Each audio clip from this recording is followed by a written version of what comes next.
Chagwe TV webale nnyo atulaba webalire ddala lunaku olwaleero ku district ey'e Mukono wetuli ku kitebe kyennyini atutandise ne RDC owa district eno nga twefumiitiriza ku lunaku olw'abakyala olutegekeddwa olunaku olwaleero era mu maaso gange nina akwira abakyala mu district eno ey'e Mukono mukyala Esther Baroma Nakyaze naye agenda kuba nga atubuulira ku mbeera abantu bakulembera mwe bawangaalira bwe tutuukidde olunaku olwaleero. Nsaba obuuze kwakulaba ku Chagwe TV. Neeyaza nnyo okumpa omukisa guno ku Chagwe TV okwogera nanze omukulembeze w'abakyala aba district y'e Mukono.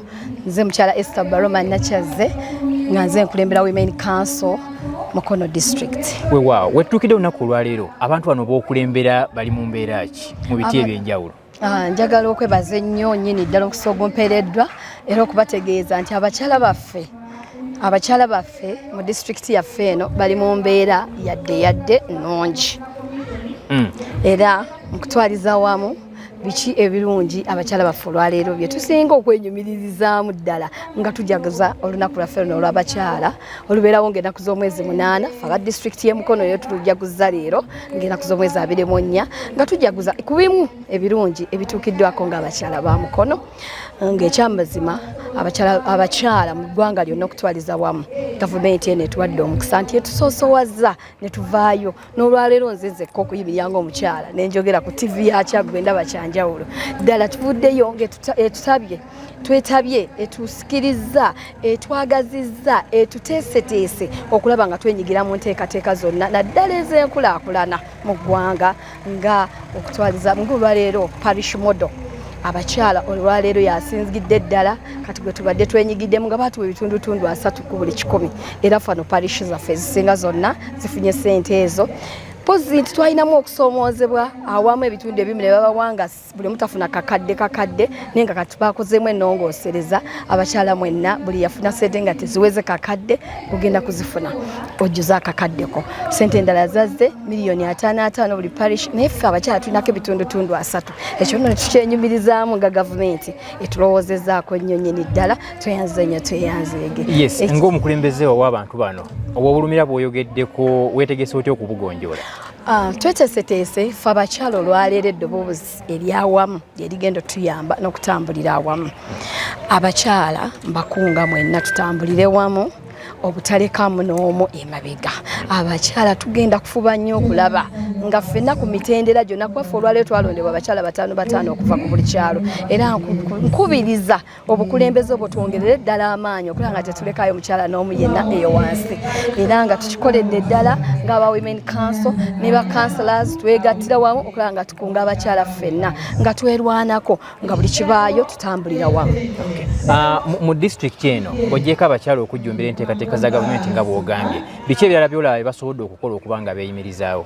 Abakyala bakoze emirimu egy'enjawulo mu kyo ekisingira ddala obukulu nti tukozeemu ebibiina eby'enjawulo ate era ebibiina ebyo eby'enjawulo tubisabira ssente ne tujja ne tubiteekateeka ne biganyulwa mu nteekateeka ate era eya UEP ne mu YLP tuteekayo abavubuka baffe abali under bayuthi baffe abakyala ne beenyigira mu nteekateeka eyo abalala ne beenyigira mu UEP namwe ne bafunamu tubateekateeka mu bimu nga naddala kati olwaleero tuteeseteese emisomo egy'enjawulo nga ate era bwe twafunyeyo omwagaanya ogwa GROW nti GROW yazze eri mu private sector ne Ministry of Gender tukunza abakyala tubasomesa era nga n'olwaleero aba GROW mubalabye bava kusomesa abakyala okuva mu private sector ne babayigiriza nti olwaleero buli mukyala kati tuli mu kubateekateeka tubadde tulina okusoomoozebwa nga abakyala bangi tukola emirimu gyaffe naye nga tetweteeseteese bulungi kati tuvuddeyo n'omulamu okusomesa buli mukyala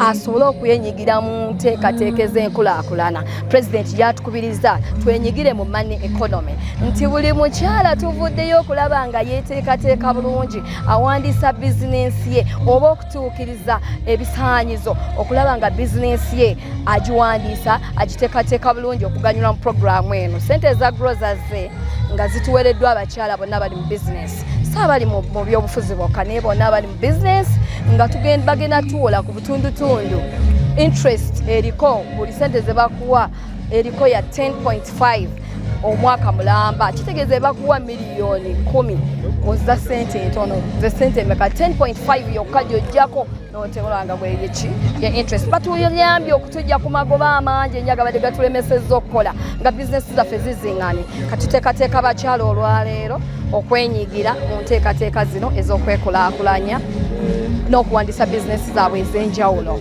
n'ekirala twongera okubakubiriza okuba nti bavaayo tebasigalira bwe tubakunga nti mujja abakyala tugenda kusomesebwa mwenna mujje twenyigire wamu kati olwaleero emisomo mingi nnyo URSB tugireese private sectors the Ministry of Gender bonna bakwatidde wamu URA bonna bazze balabe abakyala kiki ekitunyigiriza okulaba nga batuyamba bakkiriza okulaba nga tukwatirako ng'abakyala tulabe nga tetusigalira tusobola okukulaakulana. Wetuukidde ku lunaku luno biki ebikyasoomooza abantu bano byolaba byetaaga okukolebwako?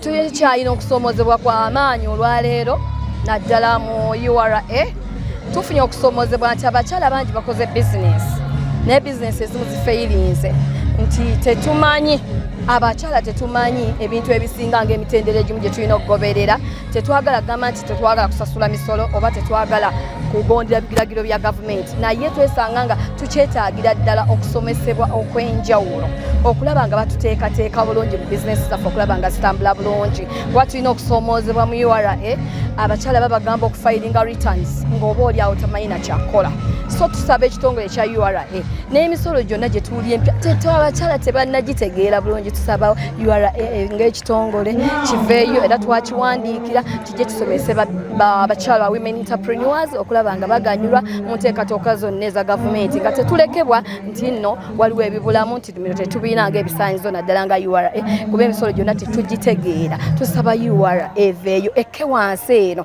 ku mukyalo oweeno ddala ffeno wansi tukola bizinesi ez'enjawulo nnyingi ne tukyabulamu okuteekebwateekebwa okulungi. Njagala osiibule akulaba ku Kyaggwe TV. Njagala okusiibula bonna abalabi ba Kyaggwe TV nga mbasaba mwenna mwongere okuwagira Kyaggwe TV kubanga tutuusaako byonna eno wansi gye tuli etunoonya neeraba buli kye tukola neefaayo tuwa exposure.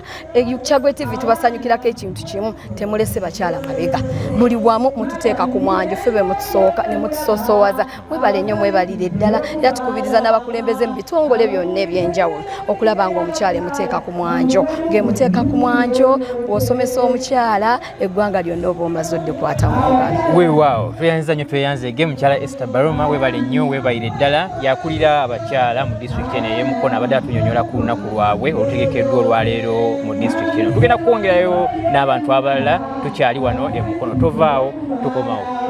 Mu maaso gange nina mwami Richard Kateregga musajja naye njagadde ku ludda luno abe nga abakubya atutangaaza ku butya bwalaba eddembe ly'abakyala wetuukidde olunaku olwaleero nga bajaguza olunaku lwabwe wano mu disitulikiti ey'Emukono weyanjulira omulabi. Amannya nze Kateregga Richard Mivule nga nteekateeka okuvuganya kifo ky'obubaka bwa palamenti obwa Mukono ey'Amaserengeta Mukono South Constituency. Akati tuli wano olwaleero nga twetaba ku bikujjuko eby'okujaganya eddembe ly'abakyala wano mu disitulikiti y'e Mukono. Olwaleero nze ndaba abakyala eddembe baliyina era okusinziira ku gavumenti ya NRM okuva we yajja mu buyinza yateekawo kye bayita women emancipation. Kakati women emancipation kitegeeza abakyala abaakuumibwanga emmanju ku mirembe giri egyayita tukiraba nti ku mirembe gino baleeteddwa ku boodi okulaba nga babeera kitundu mu kuteekerateekera amaka oba oliawo n'okukulaakulanya ebitundu bye bavaamu n'eggwanga lyonna okutwaliza wamu. Olwaleero eddembe ly'abakyala abakyala baafuna eddembe naye ate tukiraba eddembe ate abamu balikozeseza bubi mu ngeri emu oba endala. Otunulira ku kye bayita domestic violence oba obutabanguko mu maka tulaba nti abamu abakyala babwenyigiddemu nnyo.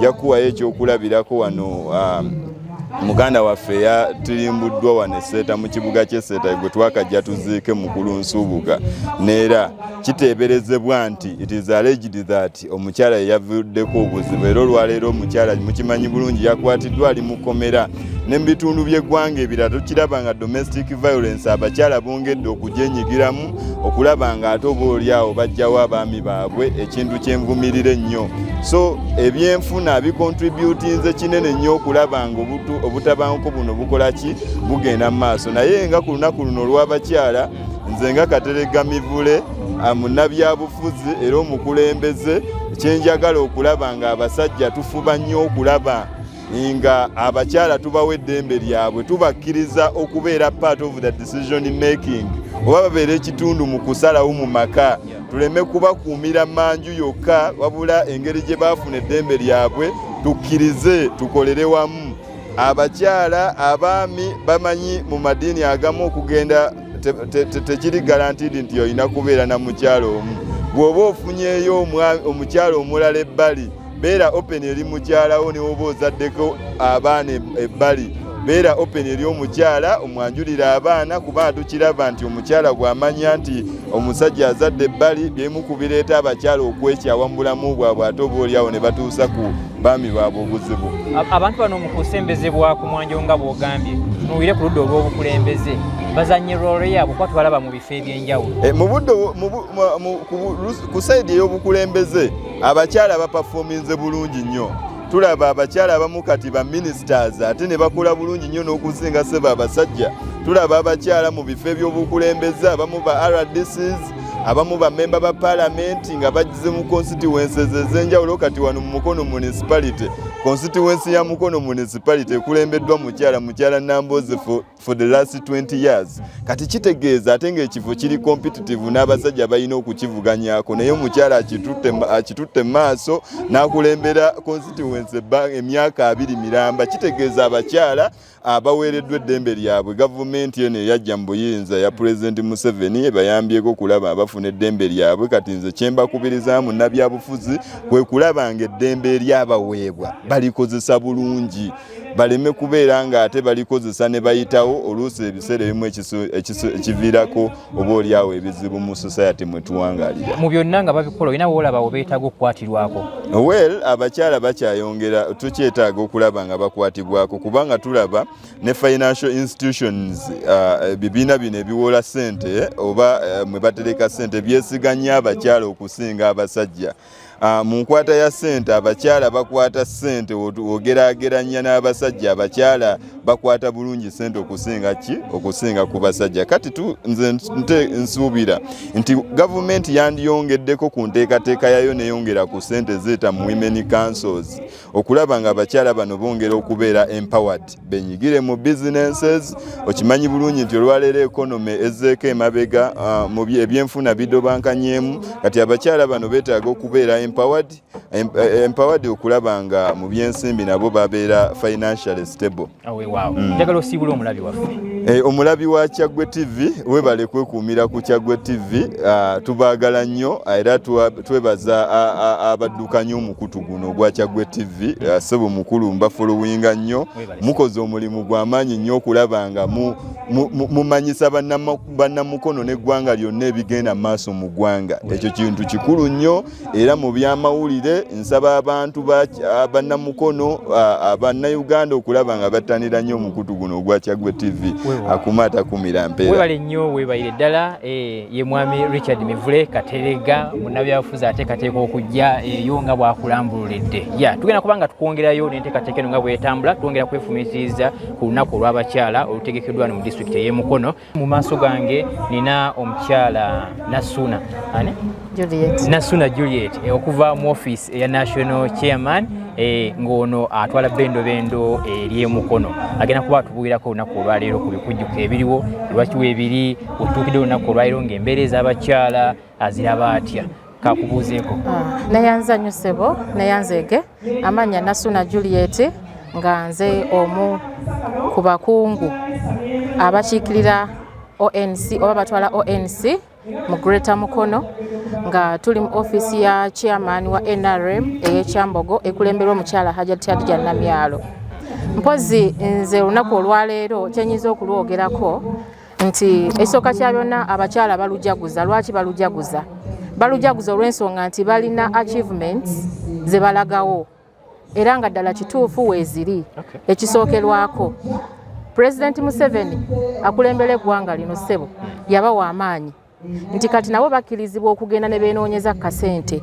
Ekyawukanako naye mabega eri ku mulembe gwa Amini nti omukyala yalinga takkirizibwa kugenda kukola ki nga ye amanyiddwa nti alina kubeera waka ng'afumba. Naye twebaza President Museveni olw'okulowooza ku bakyala n'abawa eddembe lyabwe okusobola okunoonya akasente okuyimirizaawo famire zaabwe. Osanga famire ez'enjawulo nga omukyala alina ne ssente nnyingi okusinga omwami naye nga bakolera wamu okutambuza obulamu obwawaka.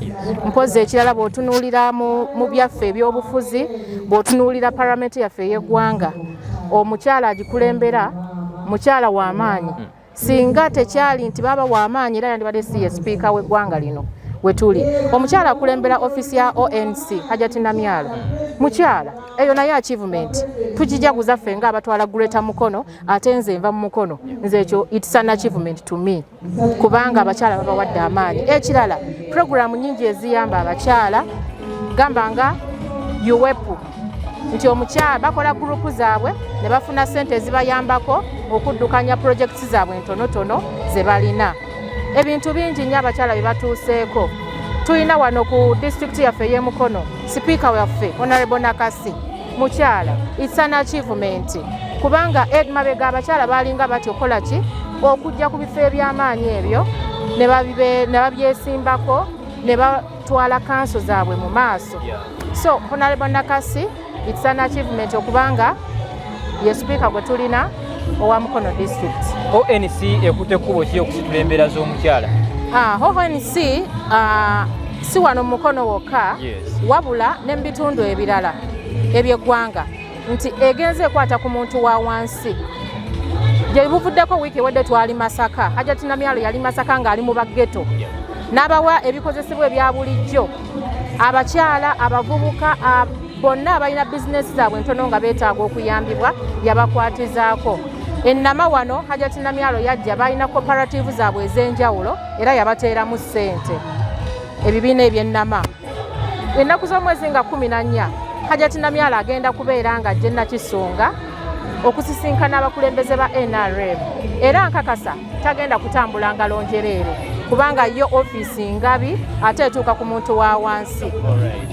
Mu kusitula eddembe lyammwe n'omwenkanonkano tugulaba naye ate mulimu bannammwe abatakozeseza bulungi offices nga baze basayitingibwa. Olowooza eddembe lingi eribaweereddwa si erivuddeko bino? Ya kituufu gye bali abantu abaweereddwa office ne bazikozesa bubi. Bazikozesa bubi nno batya nga bali enguzi. Omuntu owa wansi ajja ng'aleese ekibiina kye ekya gurupu ye bakiwe ssente, wabula ye kyakola alina okubasaba ssente. Era tukizudde mu Mukono muno tutawanyiza nnyo ebibiina by'abakyala nti basooka kuwaayo ka ssente. N'ekirala nti ssente we ziba zizze basooka kukola ki? Kuzoozesaamu ne balyoka bazibawa. Ate ne bagenda nga baziwa mu bitundutundu.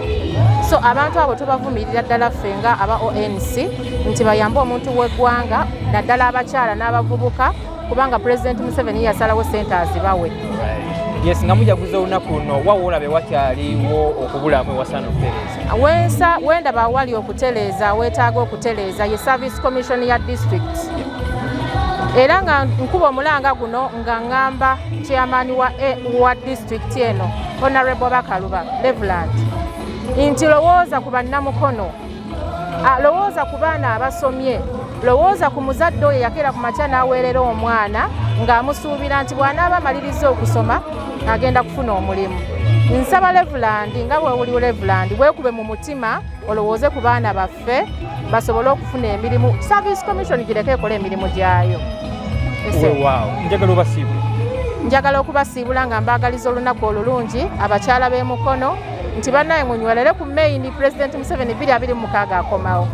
Tuyanza nnyo tweyanzeege ye mukyala Nasruna Justin okuva mu ofiisi eya National Chairman atwala bendo eri Mukono. Era bwe kiwe tugenze tuleeta abalala nga bongera okwefumitiriza ku lunaku olwaleero. Tovaawo.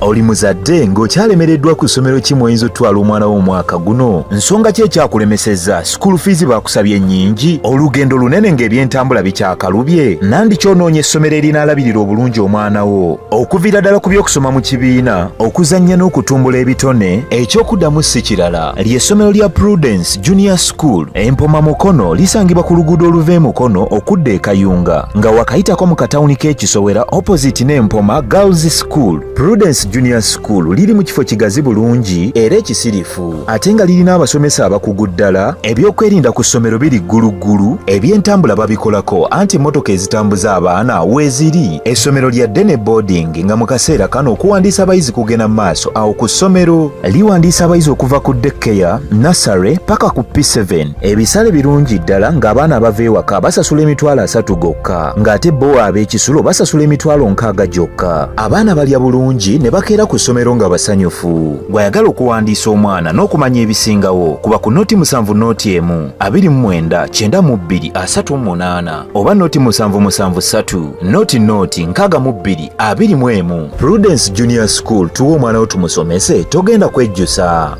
Our dear parents, thank you for paying us school fees, and we still need your support because education is the key. May God bless you